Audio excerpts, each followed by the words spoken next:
What's up, everyone? Welcome to episode 6 of Rogue Agent Radio, the place for all things Tom Clancy's The Division. I'm your host, Boomslang, and Rogue Protocol has been initiated. With me is the spreadsheet guru, Deep Fried Dave. How's it going, Dave? Pretty good, Boom. How are you? Oh, it's going pretty good. I'm really tired. It's been a long work week. I'm ready for the weekend. I'm ready for Trials of Osiris tonight in Destiny. You know, I think I might do that after we finish recording this. It should. That's the one thing I come back to Destiny for, really, is Trials of Osiris. Halloween's tomorrow, isn't it? Yeah, it is. It is. What are you gonna be? Or who are you Me? gonna be? Yeah. Oh, I haven't played that role in a long time. Oh, come on. My daughter tries to get me to do something every year. Last year, I can't remember what it was last year. It was pretty funny. I think I was supposed to be Sven. Oh, really? No. Oh, I was Kristoff. Her little brother was supposed to be Sven. I can see myself doing that in a couple of years. Yeah, this year, she's 4. So this year, I did something horrible about 2 weeks ago. Not horrible. I didn't think it was horrible at the time, but I'm sitting there making her lunch, peanut butter and jelly sandwich. Mm-hmm. So I started singing, "It's peanut butter jelly time, peanut butter jelly time." And she's like, "What?" And she has no idea. She's looking at me like, "Hey, you don't know what that is?" She's like, "No." So we pop up the YouTube video. And so ever since she's seen that little dude in the banana suit, she's saying it should be a banana for Halloween. So. I thought you were going to say that's all she sings now. It was that was for a while. No, she asked me to sing it. So yeah, if it was up to her, I'd be a banana. But I think I'm going to be the guy who's wheeling around his kids in a wagon while drinking a cocktail. It's probably one of the more popular costumes out there. Halloween costume. Yeah. And also with us is the ex-military badass, Blessed Doom. How's it going, Doom? Oh, pretty good. I'm just glad to be dry. I've been out in the rain for the past couple of days, so yeah. Well, you do live in Seattle, so yeah, that's part of it, from what I hear. Kind of comes with the territory. Right. I got my rock star. I'm ready to go. What have you guys been up to this week? Yeah. It's only been a week. You're not gonna ask. You're not going to ask me about Halloween? What are you going to be for Halloween? Oh. Sorry. Oh. Well, according to Clawman, I'm scary enough. I don't need a costume. So,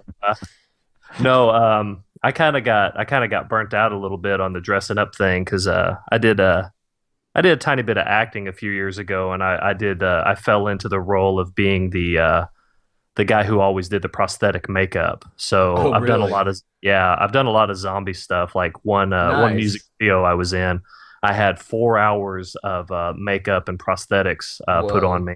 That's awesome. It was pretty crazy. Maybe I might throw a picture up on the Twitter in the next couple of days or something, just to let people see. But I've been actually thinking about trying to put together a Division cosplay kind of costume. I've been wanting to do that too. It wouldn't be that hard, I don't think. Yeah, I have a lot of that stuff already. Yeah. So I'm kind of thinking I might do that. Right.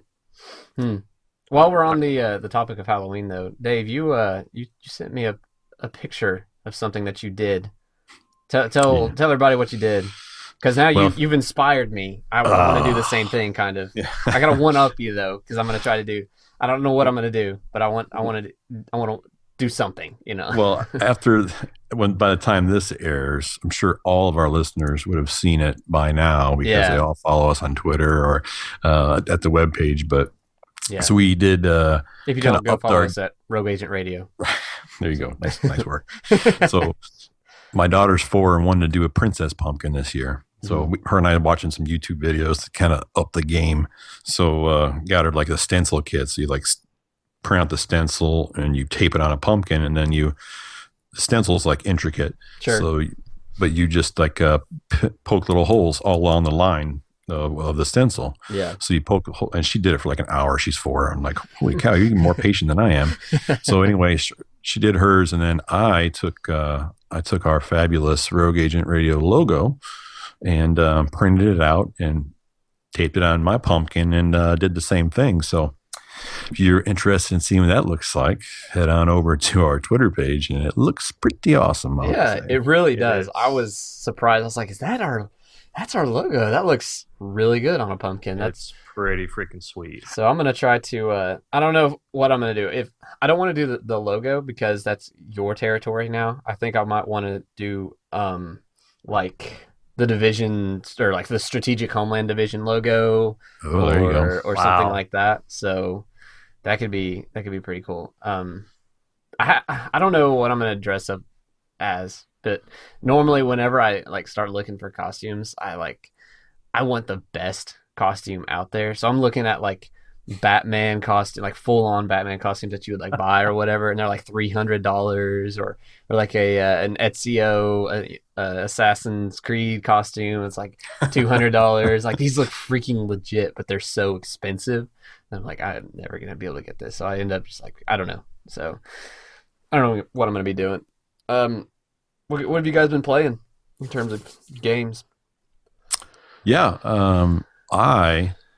In preparation for the beta, I'll say that I've been looking at getting an Xbox for the first time. So Really? always been a PlayStation user. So I was thinking about getting one just for the Division beta, and then found a great deal on an Xbox and perfect timing with the Halo thing. So Nice. I've been trying out this Halo, seeing what it's all about. Everybody keeps How are you chatting liking about. it?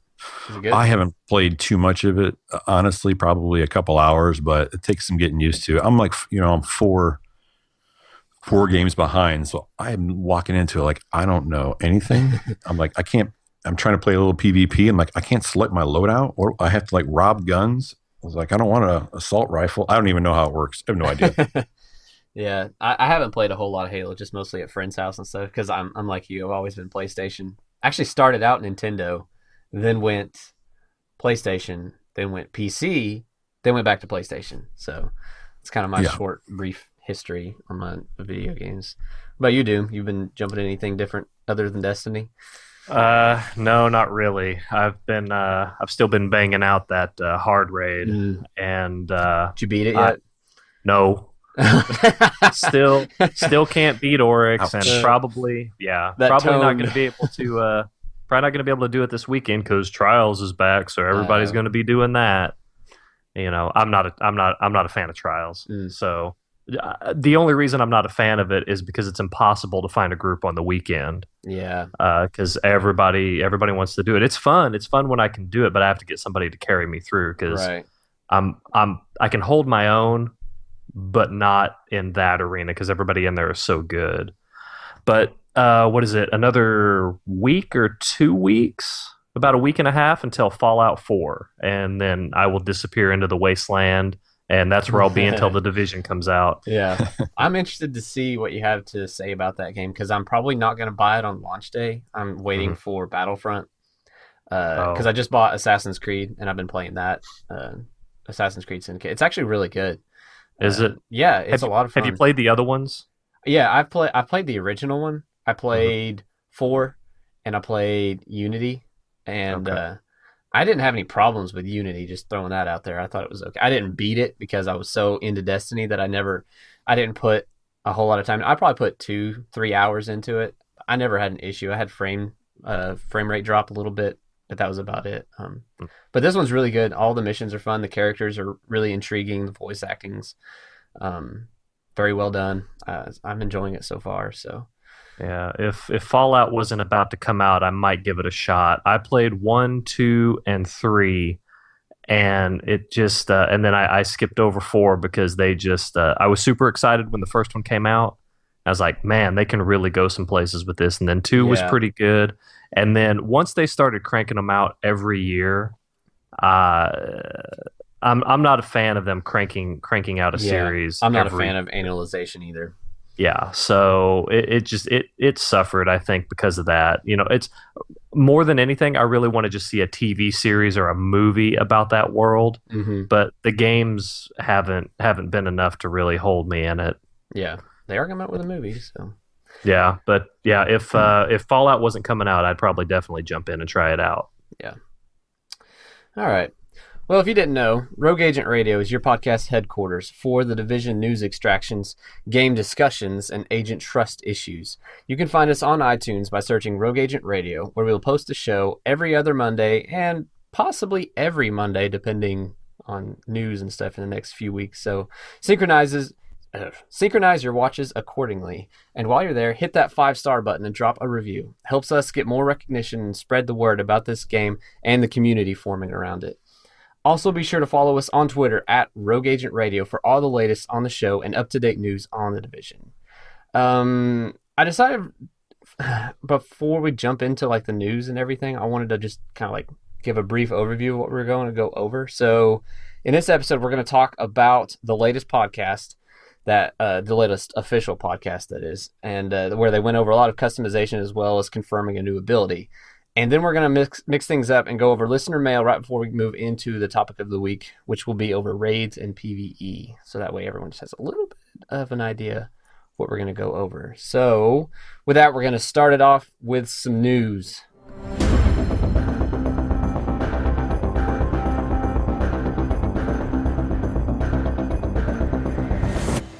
You know, I can really get used to this actually having news every time we do a podcast. This is pretty fun. Yeah.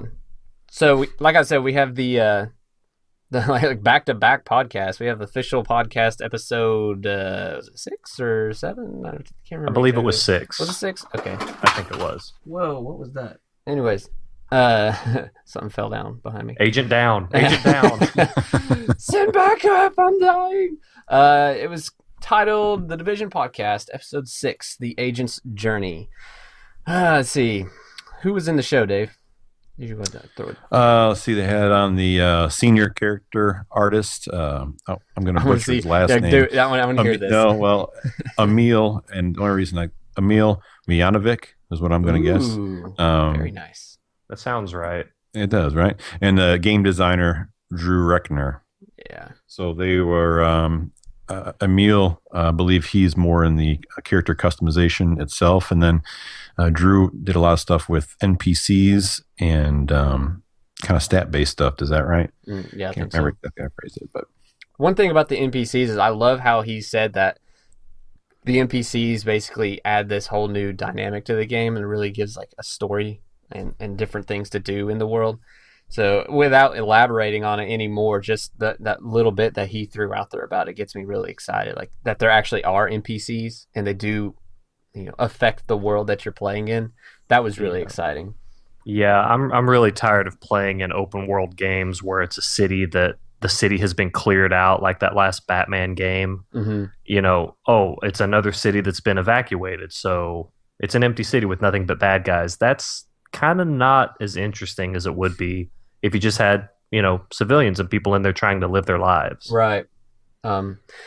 So for the news, I pulled the breakdown from Joker Unique over at division-agent.com. You should go check them out for more Division info and more talk about the game. But he goes into like all the details that they talked about.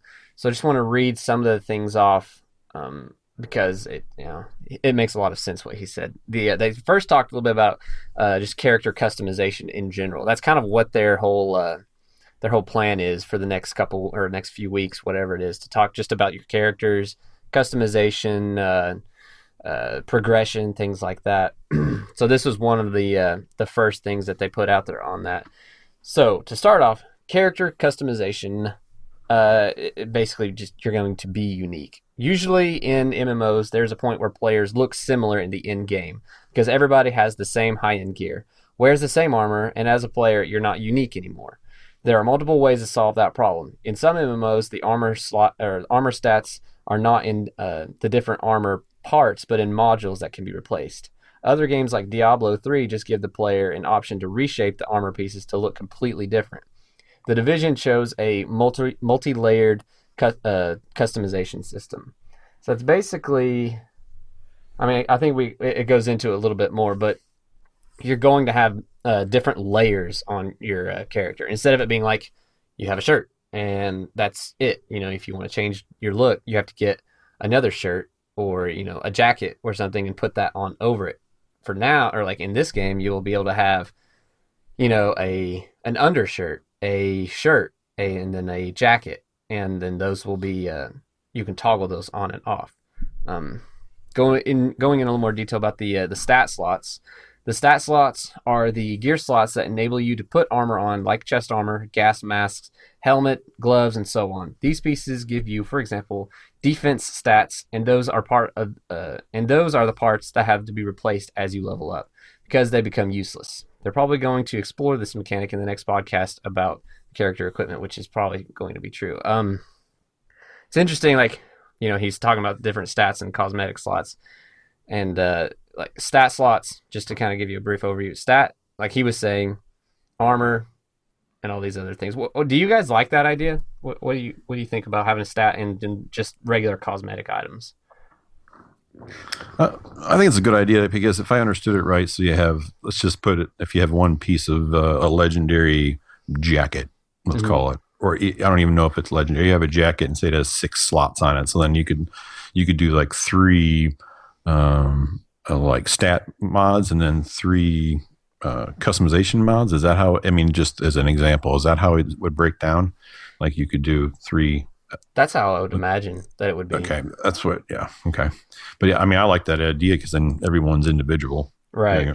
You know. I wonder if the different mods or stats that you put onto these different jackets, if they'll change the appearance at all, or if it's just this changes the stats. You know, you now have 15% burn resistance or something like that, or if it's going to put, you know, like a different texture onto the jacket. Well, that's what I think it's talking about, being separate. So that way you could say you want that same jacket and you don't want it to change. Then you put in the mods into those mod slots that are just related to stats. And then there's other slots on there. So you want that jacket to be brown today. Then you have another slot to throw in the brown piece of it or something like that, so that you can constantly change it. That was my understanding. I might be a little off, but yeah, so the cosmetic slots are really interesting to me because you can you can keep that cosmetic slot forever because it doesn't affect your stats or anything. This is what Joker wrote on the cosmetic slots. As shown in the old community Q&A, which you can go and look on the Division's YouTube page, YouTube page. I think it's the Division game, YouTube, whatever. You can search it and bring it up. In the chest piece example, they have 3 layers: outer layer, middle layer, and bottom layer, that can be selected and customized individually. This gives the player a ton of options how they want to design their character and what story they want to tell with the clothes they wear. To make it a bit more clear, this was specifically mentioned in the podcast. The few bullet points that he has here is there are multiple layers that can be toggled on and off, like I mentioned a little bit ago. As of now, there are no rarities in the cosmetic clothing stuff, but they were very vague, so this can change. Doom, do you think there should be rarities in cosmetic items or just normal? I think having like rare pieces of clothing, like something that you can get only from doing certain activities or achieving certain things, that would be a cool idea. Yeah. That way people could see, hey, I got this jacket from doing this mission or from doing this thing. Like, I think that's probably a good idea, where it's more of a trophy, you know, something you can show off. Right. Yeah, I think that's a good idea. Yeah. Let's see. You can wear the clothes from start to end game, because they don't affect your stats, so you can wear them as long as you want. There's also a color system that allows you to repaint the clothing, so players can wear the same jacket, but with different colors. And with the items in the game and the options that are available, there are tens of thousands of variations what players can wear. That is I think our first hint of what kind of customization options we can actually expect in this game. Yeah. Tens of thousands? Holy cow. Yeah. That sounds like a real RPG to me. I mean, yeah, that's pretty refreshing to hear that, I think. Yeah, that's crazy. I mean, even if it was hundreds, I would be like, oh, wow, you know, that's impressive. But tens of thousands? Now, granted, it's like you have one jacket, and then you have a pair of boots, and you change your boots, and then that's one. And then you change the color, and then that's another one. But still, tens of thousands, that's crazy. So I would be surprised if you ever see one person look exactly like the next. So that'll be really fun. There were some Q&A questions, and the one that I wanted to bring up was someone asked if there was a defensive skill for the tank role, and they said was Joker actually. Yeah, that was Joker. Yeah, well, he had a slew of questions. Before we move off of the cosmetic customization, we forgot the most important thing. What was it was confirmed that there are beards in game. Oh yeah, dude, now, that's all you wanted. Now you're that's like, all I want. All total. I want is to be able to bring my combat beard into the game. You gotta have face armor, man. Exactly. What's the difference between a regular beard and a combat beard? Combat beard's just a little tougher, just a little more manly than just your standard beard. It's a little bit bushier. Yeah. Just go Google combat beard and you'll see the difference. Wasn't that in like Medal of Honor when you played as a special force and like one of the final unlocks was a beard? Yes. That's awesome. Yep. But maybe you could tuck like a little pistol in there or something, so it'll be like, yeah, I don't have anything left, and then you pull out like a little, little. Well, if you're anything like me and Chuck Norris, you just keep another fist under there. Anyways, yeah, they confirmed a new skill in this latest podcast. There's going to be a riot shield skill. Now I saw a picture for it on Twitter. I don't know if that was an official image or if it was just a fan image or like a fan made picture. It looked like it was like a holographic shield that someone held up. Is that? Oh, you mean in game? Yeah, in game. Oh yeah, I saw that, but I'm not sure if that was actually a screenshot from game or not. Yeah. But if you think about it, that would make sense, kind of, if you just had like this holographic shield come up and block bullets. Because if it's an ability, then that means it would pertain to the kind of equipment and gear that you have. And since this is somewhat futuristic, that could be it. Because I don't see you carrying around a ballistic shield on your back whenever you equip. What if Doom carries it in his beard? That's a good point. That's where they keep it. That'd be hilarious. He parts his beard and then pulls the shield out. All right, guys, I got it. That would work. That would work. So, I think that would be kind of cool, though. Imagine like you. I mean, it's pushing the sci-fi a little bit, but I think they might be able to pull it off. But just imagine he walks out there, holds his arm up, and his smartwatch or whatever, like it forms this holographic shield. Then you can kind of see through it, and maybe it can give you a visual indication of how many shots you can withstand, because it can only take so many shots before it you lose it, and so that's what I think. It will be like that instead of it being an actual piece of gear, because you could still carry your two guns. Because, like, I'll just go ahead and read through it. The skill basically allows you to carry your cover with you, be protected from enemy fire, and generate a lot of aggro at the same time. Hence, why it is a good tank ability. Of course, the shield can only withstand a limited amount of damage before it breaks, and there's also downsides. You can only use the sidearm, which is your pistol, and not your primary or secondary weapon. And apparently you can use skills like the sticky bomb to suppress and attack enemies, which is what Hamish talked about, how he was doing with the skill. So I'm excited that they announced a tank skill. Now we have, we obviously have DPS skills with like the Seeker Mine and the sticky bomb, like he was saying. And we have healer abilities with the healing grenade and stuff like that, and support, like the pulse. And now we have an actual dedicated shield, riot shield. The interesting thing, you know how all of the skills are upgradable and they have like 3 tiers or whatever. What do you think a tier 2 shield would do? Like, say the first one is just a regular shield. What do you think a tier 2 does? Like a defense bubble, maybe? It probably just lasts longer. Think so? Yeah, it probably just can take more damage, I would imagine. I mean, if it is some sort of projection, maybe it makes it bigger. Yeah. Where you can actually move. If you're trying to move from cover to cover, you can actually move an entire group with you. Yeah. Instead of just covering yourself, possibly. Right. Yeah. I just like the fact that it pulls aggro. I mean, that is straight up tank ability.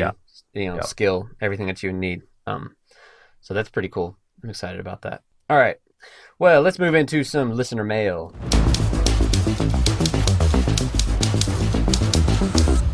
So I want to to remind everyone, if you have a question you want answered on the show, you can send it in by one of two ways. You can email us at RogueAgentRadio.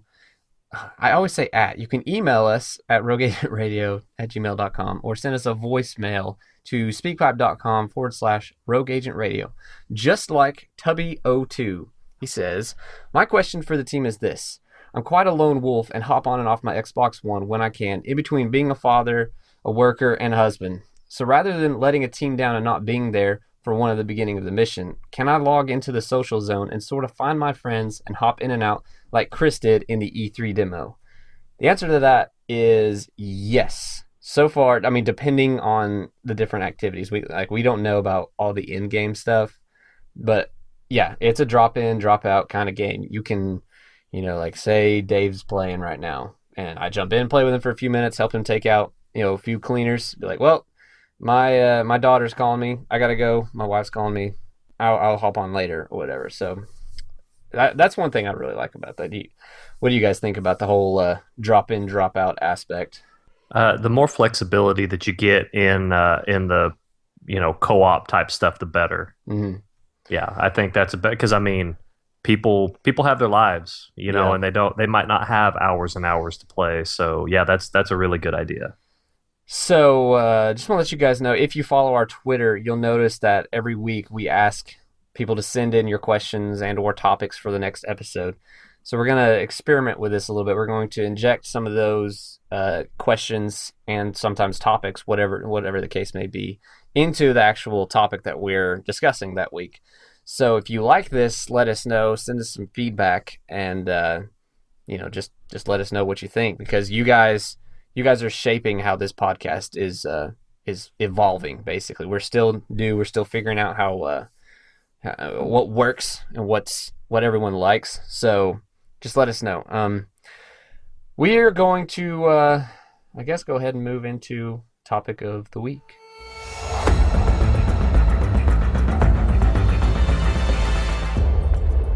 Raids and PvE activities. What are your guys' first your initial thoughts when it comes to PvE activities in the Division? Have you thought of any kind of modes or things that you want to see in it? Well, like I don't know, like strikes or like dungeon type stuff. I mean, here's the thing: we literally know nothing about raids or any kind of PvE things in general about this game. The only thing that we do know is an article from Shack News back in August 2013. Ryan Bernard outlined a few examples of the RPG mainstays like looting, gathering, decisions that impact the world, all that stuff. But then when he was describing the in-game content, he goes on to talk about multiple four-man groups going after a single goal, which sounds a lot like a raid. And I think it's interesting the way he phrased that, multiple four-man groups, instead of it just being 8-man groups. What do you think that means, being multiple four-man? Probably you can split off into separate squads and take down multiple objectives at the same time. Okay.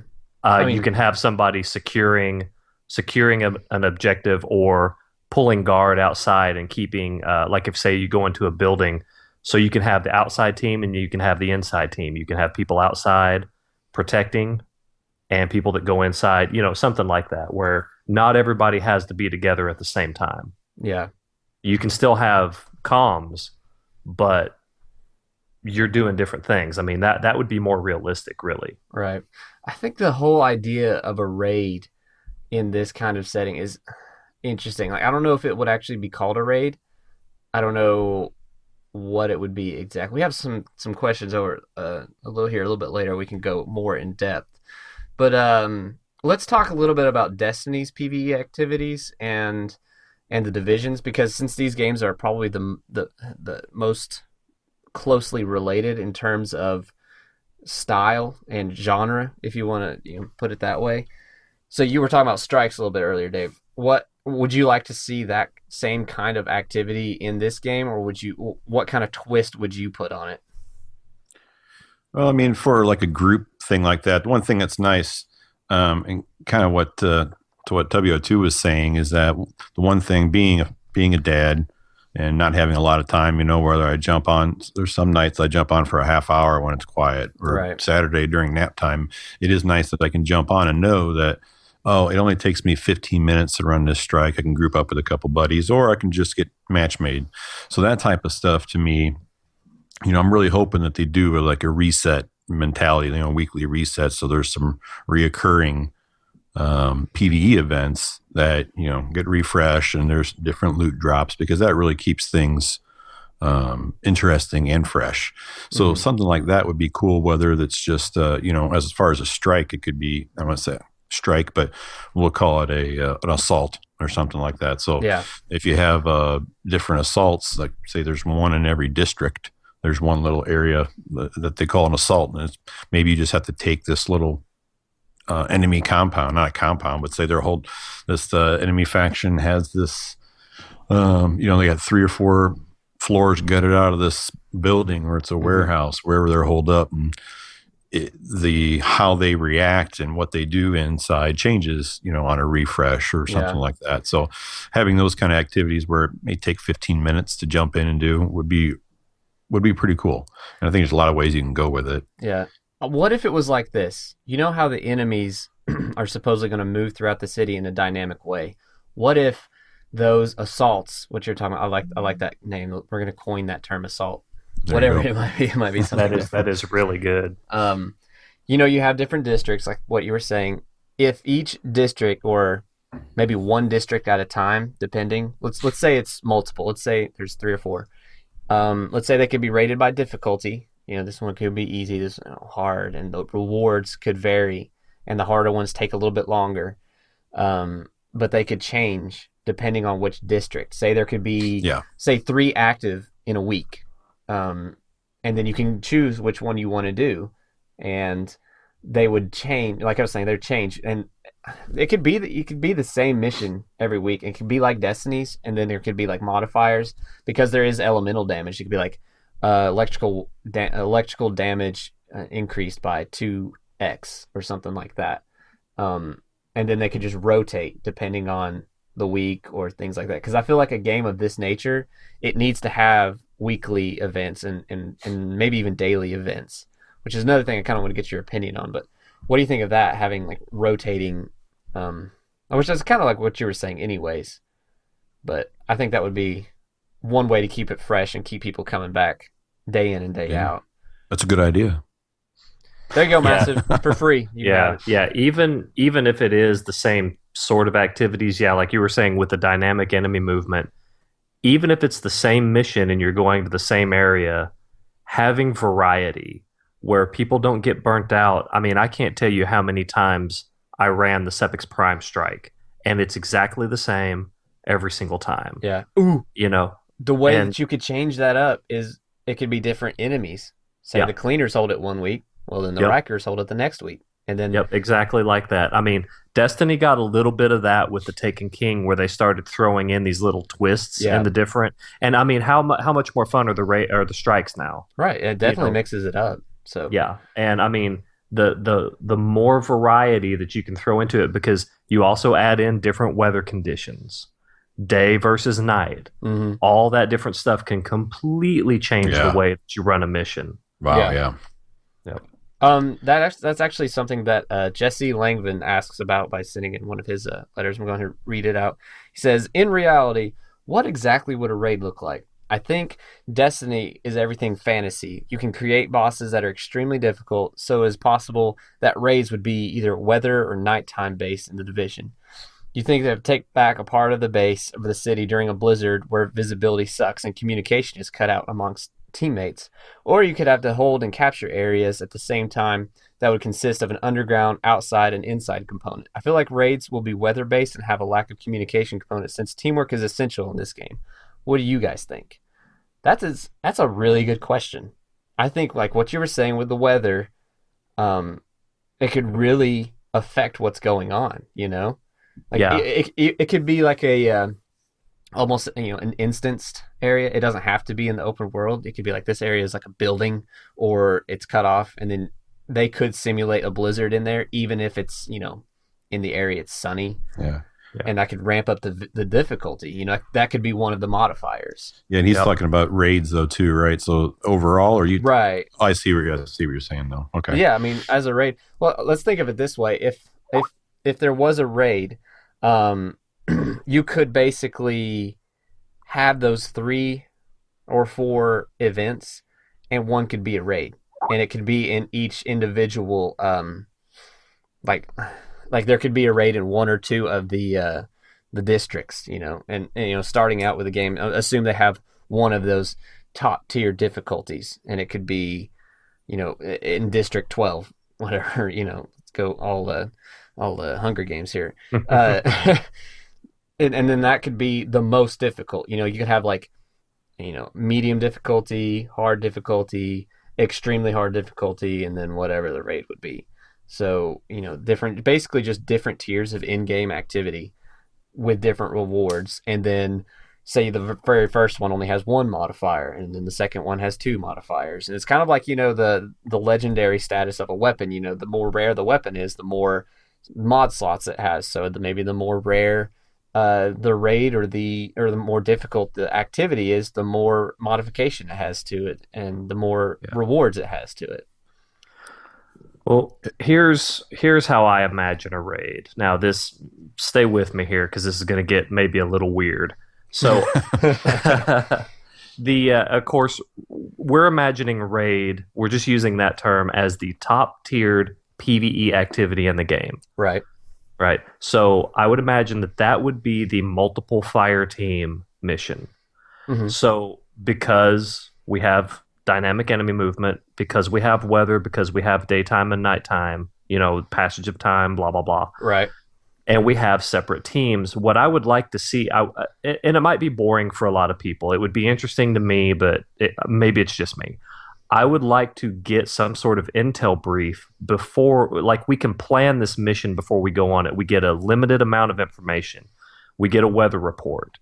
We get, you know, we basically know kind of what the weather's going to be like, even though it will change while we're in it.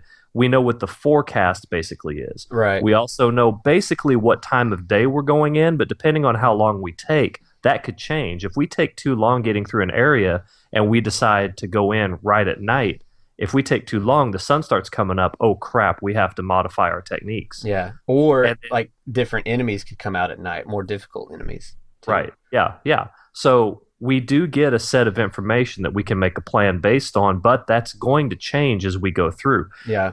And then we could say we split up into different teams. We could send one of those 4-man teams in as a scout team, and they could relay different information. They could try. I know that there's not stealth in this game, but maybe there is a little bit. There's an element of stealth, I think, right, with the detection ranges and things. So yeah, I really think there should be some sort of stealth. Yeah. You know, but we can send a scout team, and they can relay information back to the assault team. You know, and we work together. Yeah. And so we start off with some information because it's never going to be, I want to see it never be the same or very rarely be the same. Yeah. You know, maybe the same enemies, but I want to see different enemy types, different enemy placement, different weather conditions, different stuff like that. But I want to be able to plan and I want the plan to be different every time. And I want there to be multiple ways to achieve victory. Mm-hmm. Yeah. I think the whole dynamic build of this game automatically opens the door up for different experiences. Because, you know, with Destiny, you explore the world, it's pretty much the same. Yeah. Every single time you go out and explore, you're going to find the same 3 vandals in the same spot. That's why people know where to go farm. You know, if you want to go kill a major vandal, then you go to the earth and you go back, you know, close to the rocket yard or whatever that place is called, and you just wait for them to spawn. But in the Division, you know, you'll walk outside and you'll go to this one area where you remember seeing cleaners the other day. Well, now they're gone. Everything's just burnt to a crisp and the Rikers are there. And then the next day it's, you know, it's taken over and now you're the Joint Task Force, which is your ally faction, is there. And there's now a vendor or something. I mean, the dynamic capabilities, like just talking about it, I didn't really realize, you know, what the opportunities this allows for them in terms of PvE activities and raids and whatever. And then we start talking about it. I'm like, whoa, there is some potential here that could, they could go anywhere with it, and it would be awesome. Well, what about? I mean, Doom.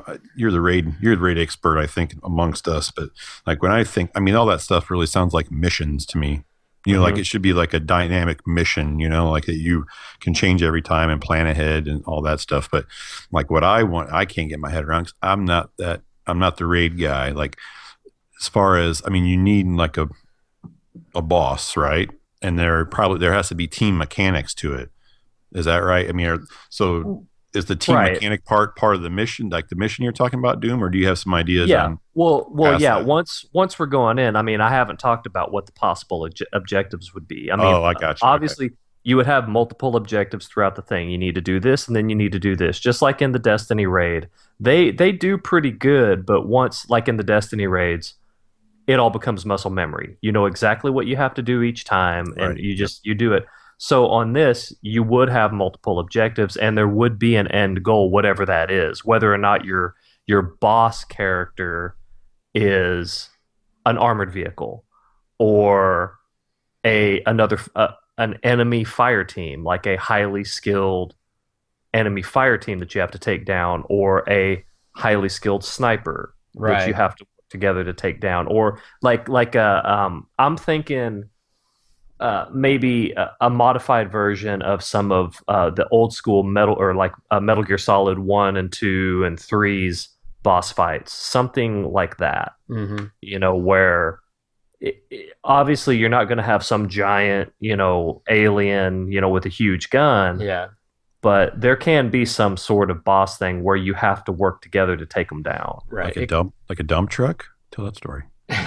Oh. I like that. Well, right. So like, okay, obviously I say armored vehicle, everybody thinks tank or some sort of military vehicle.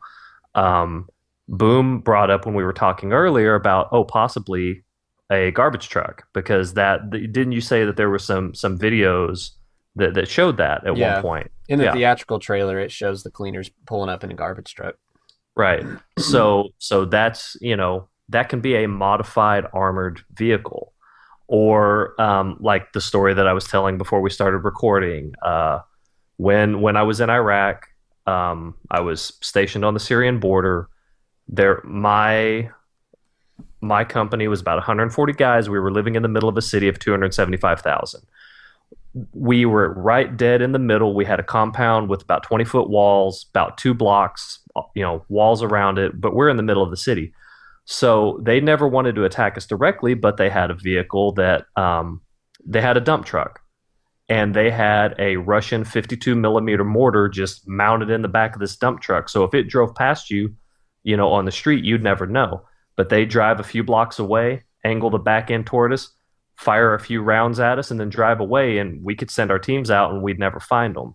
So something like that, where you have a modified civilian vehicle with some sort of something like that you have to find and take down, that's a possible boss. I mean, I don't know if my story relates. I just like telling Iraq stories, but no, I like it. We should have like Doom's Corner, and he tells a story about that every once in a while. Well, I think it ties in really well, because you're talking about, okay, there's not going to be like tanks lying around. Yeah. Well, there might be, but talking about a modified armored vehicle is just something I never thought about, in that way. Right. So I guess at that point, they're going to be factions, and whoever are probably going to try to make like A-team style, just find something in there and build together like an armored vehicle out of whatever they find, So I think that's a good idea. Yeah, you could also have a city bus that they weld they weld steel plates on, and you have guys, shooting out the sides or trying to mount, machine guns on it or whatever, and you have a lot of guys that keep jumping out of it, and you have to. Or they'd mount flamethrowers. I mean, all of the cleaners' weapons are modified AK-47s. Right. So, I mean, those guys are definitely resourceful, because you can see from their guns what they've already done to them. So, that already opens up a lot of doors for the different kinds of boss types that you could face. Which, I mean, they need to stay, like what you're saying, within the realm of realism, and doing that in like a squad-based boss type, like what you're saying, would be perfect for it. You could have different enemies. Like you could say, it could be a a sniper, a spotter sniper crew, and your goal is to get up to the top of this tower to take these guys on. Well, you're having to take out ads as you're going up and, remain undercover because these guys will one or two shot you. You could just replace it instead of them being bullet sponges, just make them extremely deadly because it's a cover-based shooter. So that automatically forces you to think more strategically. It's pretty easy. You could just, I don't know all the logistics of game design when it comes to raids and things like that, but I mean, I kind of have a sort of an idea how I think it should work, especially in a modern realistic set shooter. So like what you were talking about, different bosses, armored vehicles, squad-based bases that you have to take out, things like that makes sense in this kind of setting to me, which is kind of what Jesse was asking about. So yeah, I like this idea of calling them Group Plus because it makes me think of it's not just one big group, it's a couple of groups, which when I think of two groups, I think of like if I imagine just one game mode, imagine the two groups start at two different sides, two different areas of the map, and their goal is to meet up and then go take out an objective. Well, then those two people have two separate, lanes they basically have to fight down through in order to meet up, and then those two lanes could dynamically change depending on the week or whatever with the enemies that they have to face. So it could change all the time. One side is going to face a bunch of cleaners, one side is going to face a bunch of Rikers, and then the next week it could flip-flop, and it just sends whoever into either side. And then you meet up, and then you all go, for the main objective or whatever it is. Just kind of a thought that entered my head. So, let's see. What else did I want to talk about here? What other? I wanted to talk about one of the things I really enjoy doing in games are like those little XP bumps. They're like little tiny side missions. I don't know what you call them, but like in so it'd be like, okay, they're called something different. Like in Assassin's Creed, I know when I played before, it was like the jumping. You talk to this lady and she says, "Oh, I need your help to go do this," and then you'd like to jump through all the rings all over the city. I don't remember what it was, but having like little stuff, that interaction that you could start things like just to do by yourself and get some XP. But I was trying to think of things like that, similar like in Destiny, where you have to you go down and hit the beacon and something happens, and you go the same thing where you kill guys to pick up this, or you kill guys to pick up that, or you just kill guys to kill guys, and then but to give some more variety to it, where in each district maybe there's like an escort run where you meet somebody and you have to escort them to the base of operations. Well, it's kind of like what Jesse or what. Yeah, Jesse kind of asked something about that too. He had a bunch of questions. Just let everybody know. We'll probably do some more of these questions later on. But he asked, do you think there will be a lot of Echo side quests, which is kind of, we saw a quick demonstration of that in one of the videos, which would fit in perfectly to what you're saying. You would walk into this area, there could be an NPC or there could be just like a camera, and you gather the data, and then that starts your little mission. So it could be something like that. So something like you have to go and gather resources. You have to go and get food for your people at your base of operations, or you have to go and do something like that. But it's kind of like almost like fetch quests or right. Yeah. I mean, it's an RPG, so yeah, right. Yep. But something that makes sense in that world. So I have to go and resupply. We have to go and get resources. So I got to go here, and here and gather this, or So that's that makes sense. Dave, I didn't mean to interrupt you, but what are your favorite kinds of little XP boost, little side quests or whatever in the world? Like, what do you want to see in it?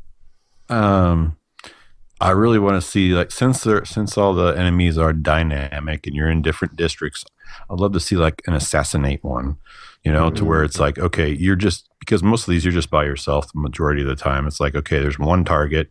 If you don't do it well and planned out, and that target's moving around, so every time you do it, it's somebody different, then, you're not going to get away safe. Right. It doesn't have to be like super stealthy. It just has to be thought out, so I think that kind of thing would be pretty cool too. Yeah. Mark Wells has a question. He asked whether or not you think, or we think they should have raid matchmaking in the Division. After playing Destiny with randoms rather than in a clan, I understand why Bungie is reluctant to have match-made raids in Destiny. What do you guys think? Could matchmaking work in the Division?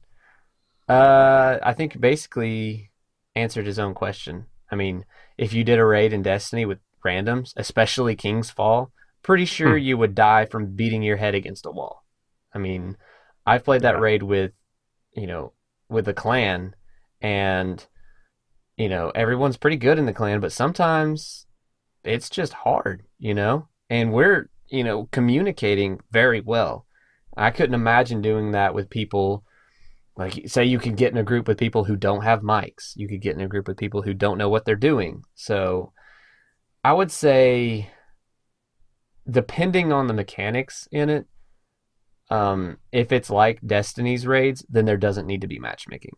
If it's a little more straightforward and it's more skill, and like depending on what, if say everyone's running the right skills but not really communicating, just depends on how straightforward it is. Well, I think that's probably the purpose of having matchmaking for the lower level PvE stuff. Mm-hmm. You go out and you matchmake and you meet people, and then you get a group together and you meet people that that you can work well with, and then eventually you decide to take on these higher level PvE stuff. I mean, that's tough. I can't imagine doing matchmaking with raids in Destiny. That would be, man, that would be hard. I mean, yeah, I totally understand why they don't do it. I understand why they don't even do it for Nightfalls. I mean, because it would just be, man, it'd be tough. And that's why you go to, that's why there's LFG sites, because you can go in there and you can try to get to know people, and try to build the community so you can actually meet people, so that matchmaking's not always necessary. Yeah. There's the Division PS4 community now that, you can go and do that stuff on, and oh man.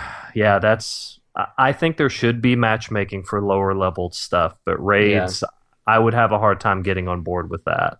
I think like I was saying, we just need to know more about it and what the dynamics of, or not, how much there is to it, basically, before we can really say, yes, there needs to be matchmaking. Because right now we're basing everything on basically Destiny. What we know from Destiny, and it's probably not going to be anything like Destiny at all. Yeah. Yeah, that's another thing we need to, don't imagine a Destiny raid for the Division. Wait and see what it is exactly before we start, because that's the whole problem with this game. People start getting these thoughts and ideas in their heads, and that's not true, and they've never said anything about it, so people just need to kind of keep their hopes. Yeah, that's the thing, is temper your expectations. Don't expect something from this game that another game does. Wait for them to tell you what it's going to be. Don't set yourself up to be disappointed, because what we're going to get is probably going to be awesome. But just because you expected something else, you're going to set yourself up to be disappointed when you really shouldn't be disappointed, because what we're getting is awesome. Right. The last thing I wanted to say about this, since the Division has a social zone, and depending on how many people it could be in it, if you could set up basically an LFG request, have a little bubble pop above your head, like Dave talked about. I think that's what they have in MMOs normally. Then that's another way, of doing it. You can say, I need a mic for this particular event or whatever, so that could work. I do think that's a good idea. Yeah. How do you? I think. Continue. Sorry. Oh no, I think if I remember right, it's been a long time, but I think DC Universe Online had something like that, where you could put a little flag up, say, "Hey, I want to do this," and then you can meet people that way. That way you can meet them, get to know them, decide if you want to do this type of activity with them before you do it. Right. Dave, how do you think the skills will differentiate a raid or in-game activity in the Division from say a raid in Destiny, to separate the two? What makes one different from the other, or what will, I guess? You keep touching on aggro, but I had to do some research because I didn't quite understand how that all worked. But going back to the roles, I mean, there's classless. I don't say classless game, but it's got class. But so you don't define yourself in when you create your character. So you talk about, I know we talked a little bit about it before. So a DPS character who's a damage dealing character, and then a tank character type of role, and then a healer role. So those three kind of make up, I want to say, the ideal group, ideal squad. Right. I know the game director Bernard was saying, if a group isn't, so you have all tanks in there, you could still be able to get through all the content. But if you have this magic of the Holy Trinity all in one, and you use the aggro system correctly, you're going to be more successful. So, and how that works a little bit, and Joker Unique's been my Sherpa on this, so hopefully I get it right for him. Because I didn't know exactly how this system worked. And I think it sounds like you guys do a little bit, but like example would be that riot shield where he says it's taken aggro away. So if you come up to a mob or just a mob could be one person typically, or it could be a group in general. So if you come up to someone, it's kind of a conversation between who's going to pretty much draw his attention or get the aggro. Right. So you kind of strategize that way. And so at the end of the day, what it boils down to is that the tank wants all of the attention drawn on him. And the attention is drawn by the aggro. And the aggro is pretty much a number or modifier. And once I heard it in a spreadsheet format, it really clicked for me. So if you have all the players on a spreadsheet, and everything they do as far as an ability has a little a number to it. Mm-hmm. So the example that I was reading was, if there's somebody there, maybe the DPS gets their attention so that they rush in. So as they're rushing in, then it's the tank's job to get the aggro. Right. So whatever ability or skill he does, and all he really wants to do is divert everybody or that one person's attention directly on him, because he can take all the damage. Mm-hmm. So, and then the healer, as that's going on, the healer's in the background, and the trick is the damage that he's taking, the tank, however, that moves him up the table, which is like a threat table or aggro table. Yeah. And he wants to stay at the top of that table so that the enemy is continuously focused on him. Well, then if Boom comes in to do the damage, he flanks and starts doing all this damage. Well, that kind of moves his character up that table. So the balance is that you don't want the attention to draw off the tank. Mm-hmm. So you kind of have to balance it all. And the healer at the back is, healing the tank and hopefully not the damage dealing character as much. Right. So I probably butchered that a little bit, Joker. Apologize. Mm-hmm. There's a lot to it. If you want to research the Holy Trinity or the aggro system, do that, because I had to. Yeah. Anyway, long story short, in a lot of those MMO games, and it's been hinted at, or it seems like there's going to be a group finder type of approach here, to where you can say, I know it is on Elder Scrolls Online, where you say, okay, I'm a DPS character. And you if you look for a group, you just identify what you are, and then it'll try and match you up with a group that has the other elements of the Holy Trinity.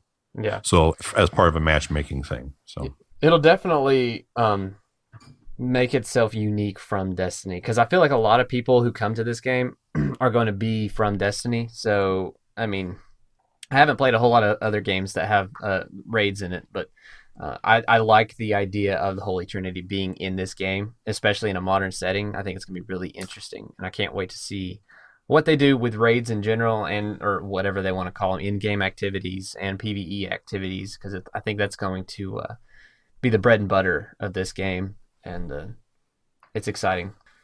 But anyways, that was our topic of the week. Let's go ahead and move into our gun review.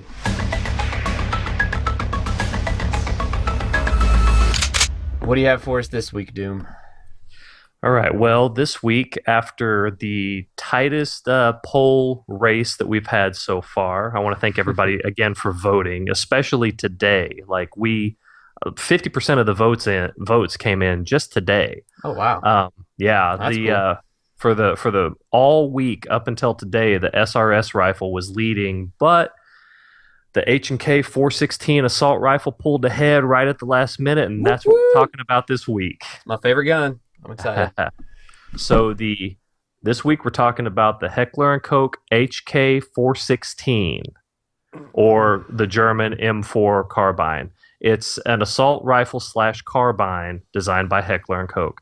It's based on the AR-15 platform and was originally conceived as an improvement based on the Colt M4 carbine family issued to the U.S. military. It has the notable inclusion of an HK proprietary short-stroke gas piston system. I can't read. Normally, I'm really good at this. I don't know what's going on. HK proprietary short-stroke gas piston system derived from the H&K G36. It was that gas piston system that threw you off right there. That's a lot there. It's my Southern's coming out a little too much. Some of those words are difficult for us folk from the South to say. The HK416 was made famous as the rifle that the United States Navy SEALs used to kill Osama bin Laden. Oh, yeah. That makes it badass. The United States Army's Delta Force, at the request of R&D NCO Larry Vickers, collaborated with the German arms maker Heckler & Koch to develop the new carbine in the early 90s. During development, Heckler & Koch capitalized on experience gained by developing the Bundesheer's H&K G36 assault rifle and the U.S. Army's XM8 project, canceled in 2005, and the modernization of the British Armed Forces SA-80 small arms family. The project was originally called the H&K M4, but this was changed in response to a trademark infringement suit filed by Colt Defense. Can see that happening. Yeah. So Delta Force replaced its M4 with the H&K 416 in 2004 after tests revealed that the piston operating system significantly reduces malfunctions while increasing the life of the parts. The H&K 416 has been tested by the U.S. military and is in use with some law enforcement agency and special operations units. It's also been adopted as the standard rifle of the Norwegian Armed Forces. That's pretty cool. I remember watching a Future Weapons episode with this gun in it, and he was like throwing it into mud, throwing it into water, throwing it into sand, and then pulling it out, and then it was shooting like nothing. So that was pretty interesting to see. That's kind of the problem with the standard Colt M4, that is what I used. I became intimately familiar with in Iraq. I mean, I lived with one. I had one by my side at all times for a year straight. And if you do not keep those things absolutely 100% clean, they will jam on you, which is not good. Yeah. Jamming guns mean you're getting shot at and you're not returning fire. Right. And it's not super hard to do. You just got to take care of it and clean it, keep it oiled, keep it clean. Mine jammed on me once that I can remember. Wow. I kept mine super clean because I like guns. Yeah. So as I said before, the H&K 416 uses the HK proprietary short-stroke gas system from the G36, foregoing the direct impingement gas system of the standard AR-15. The G36 gas system was in turn partially derived from the AR-18 assault rifle designed in '63.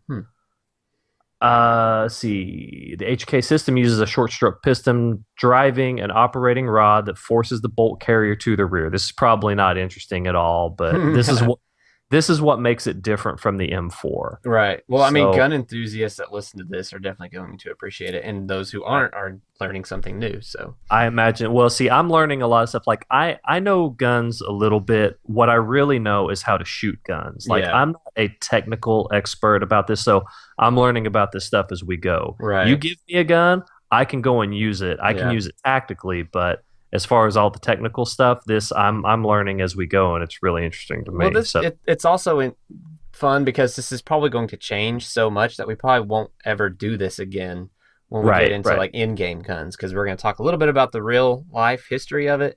Right. You know, like as soon as like a quarter of this stuff, and then the rest of it will be like in-game. So this is fun, just to hear. Yeah, up until once the game comes out and I have in-game guns, I'm having trouble today. Once the in-game guns come out, this section is going to change quite Yeah. a bit. I would imagine. So anyway, so basically, the short stroke piston driving operating force to force the bolt carrier to the rear. This design prevents combustion gases from entering the weapon's interior, a shortcoming with the direct impingement system. The reduction in heat and fouling of the bolt carrier group increases the reliability of the weapon and extends the interval between stoppages. During factory tests, the HK-416 fired 10,000 rounds in full auto without malfunctioning. Whoa. Yeah. That is crazy. Yep. It also reduces operator cleaning time and stress on critical components. According to H&K, experience that Heckler & Koch has gained during its highly successful midlife improvement program for the British Army SA-80 have now borne fruit in the H&K 416. Sweet. So that's the big, like I said, that's the big problem with the M4 is that we were always cleaning them because they got so dirty when you were firing them. Right. Like I said, the combustion gases, all that stuff, everything that gets inside that receiver and the bolt area, you just got to sit there and clean it and clean it and clean it. Yeah. This, with the way this is designed, there's much less of that. That's awesome. So the H&K's barrel is cold hammer forged with a 20,000 round service life and features 6 groove, 7-inch right hand twist. I know I'm getting into these rifling twists. Yeah. Well, what I want to do is I want to Google this and find out more about it. So when you describe rifling twist, I mean, who knows? I mean, with Red Storm designing these guns, they might pay attention to the rifling twist, and that might affect the accuracy or the stability of the stats of these guns. So who knows? I mean, yep. I would imagine they do, since they've said that they put rifling in the barrels, even though you never see it. Right. It's there. So That's I would so imagine crazy. the level of detail that Red Storm. I would love to talk to those guys and just see all of the detail they go into. Holy crap! Like it's the official Division podcast episode that they did with the Red Storm guys. I've listened to that about 3 times. Really? I'm excited. So the cold hammer forging process provides a stronger barrel for greater safety in case of an obstructed bore or for extended firing sessions. Modifications for an over-the-bench capability, such as draining holes in the bolt carrier and a buffer system, are available to let the H&K 416 fire safely after being submerged in water. It's kind of like that Future Weapons I watched. Yep. The one thing about this gun that stands out to me when anyone ever says 416 is Battlefield Bad Company. When I first saw the videos for that and the gun that guy was carrying, I was like, oh, that gun is beautiful. What is it? You know, I want it. And I think that might have been one of the first games it was ever put in. I know it was the first game that I played that it was ever in. And since then, every Battlefield game since Bad Company, I think, has had it in it. Mm-hmm. And I've loved it. I mean, that has been my go-to gun in every single one of them. And so in this game, I didn't even know it was in the Division. So now I know what gun I'm going to be going after. Yep. It was, I saw it in, of course, all of the weapons that I'm getting, I got from Marco Styles' weapons video that he did. Mm-hmm. He goes through and details all of the different weapons that have been seen. I can't 100% guarantee that it's going to be in game, but there is evidence that it's there. Yeah. So I would imagine, based on the popularity and the history of this weapon, that it will be there. Sweet. So, Dave actually directed me to a website because I've been trying to do the video gaming history of these guns, and he turned me on to the Internet. What is it? The Internet Movie Firearms Database. Is that correct? Yeah. So it will go on there, and it will tell, if you type in a weapon, it will tell you every movie, TV show, and video game that any particular weapon has appeared in. That's it's really cool. Pretty awesome. So some of the weapons that this gun has appeared in, there's a few that are some of the games I've never heard of. So it's been in Ghost Recon Advanced Warfighter 2, Counter-Strike Online, Soldier of Fortune Payback, Battlefield Bad Company, Army of Two: The 40th Day. Army of Two is a game that I'm going to talk about at some point, the first one. I really liked what they were building there. I'm going to talk about it at some point, but yeah.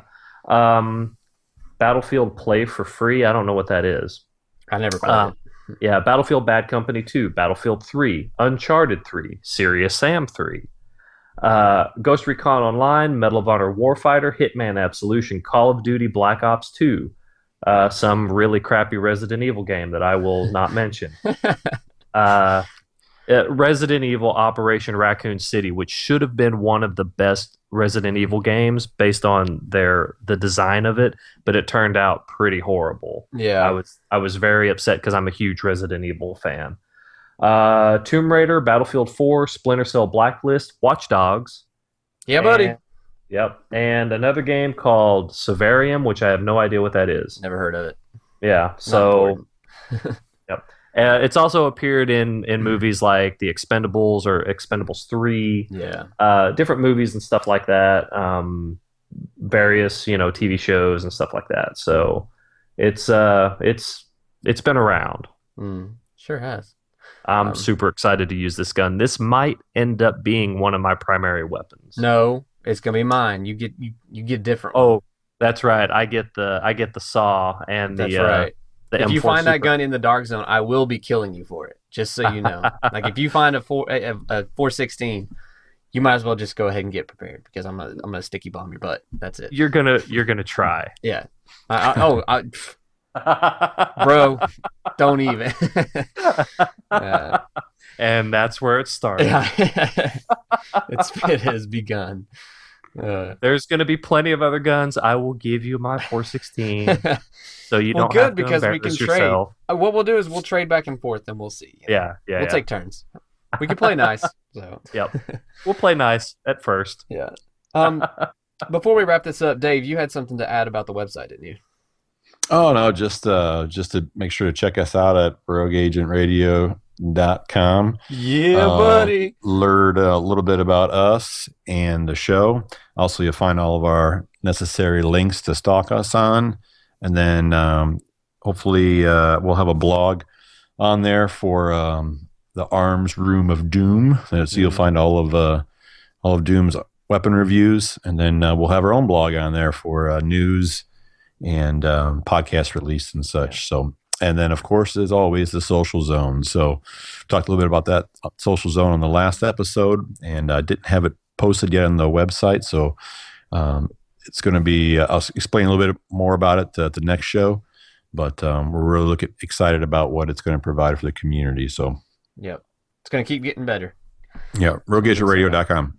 Ladies and gentlemen, that's going to do it for episode 6 of Rogue Agent Radio. Before we sign off, I want to remind everyone to be sure to head over to iTunes or Podbean and hit that subscribe button to get instant updates on when the show is posted. If you want to keep up with the Rogue Agent Radio crew, what they're up to in between episodes, you can check us out on Twitter. Dave is at Deep Fried Dave. Doom is at Blessed Doom with an underscore. And yours truly is at Boomslang with 2 G's and an underscore. That's going to do it for this transmission. Thanks for listening, everyone. Until next time, maintain radio silence and watch your corners, agents. Rogue protocol initiated.